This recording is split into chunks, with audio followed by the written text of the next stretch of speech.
नमस्कार मित्रांनो, हे आपण आज पाहत आहोत 3 HP सोलर आहे आणि इथे ही विहीर आहे. तर मित्रांनो, या विहिरीमध्ये 1 HPची आपण जो बोलतो पाणबुडी मोटर टाकलेली आहे, लाईटवर चालणारी, आणि ती मोटर आपण या कंट्रोलरवरती चालवणार आहोत. तर तुम्हाला इथे दिसत असेल, आपण प्लस मायनसचं कनेक्शन घेतलेलं आहे. त्यांचा अगोदरचा जो पंप आहे कंट्रोलर त्याला जो स्टार्टर आहे त्याला लावलेला आहे, आणि आपल्यासुद्धा स्टार्टरला, जे नवीन आपण स्टार्टर देतो आहे त्या स्टार्टरलासुद्धा कनेक्शन केलेलं आहे.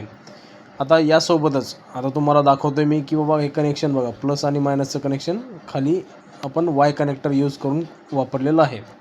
आणि हा जो कंट्रोलर आहे, जो आपण कंट्रोलर सरांना प्रोव्हाइड करतो आहे, त्या विहिरीचं आणि सोलरचं अंतर पहा, आणि आपल्याला पाणी समोर जे हिरवं दिसतं आहे तिथपर्यंत आपण पाणी घेऊन जाणार आहोत. तर पाण्याचा प्रेशर आता तुम्ही पाहू शकता.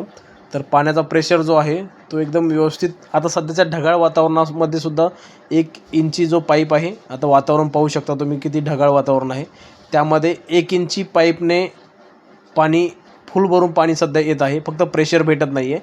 आणि बघा सोलरचं अंतर, सोलर पॅनल ते आपण इथं पाणी आणलेलं आहे, आणि सध्याचा जो प्रेशर आहे तो प्रेशर तुम्ही पाहू शकता. ढगाळ वातावरणामध्ये सुद्धा अशा प्रकारचा प्रेशर आहे मित्रांनो. तर आजच संपर्क करा, महाराष्ट्रामध्ये सगळीकडे अवेलेबल आहे सर.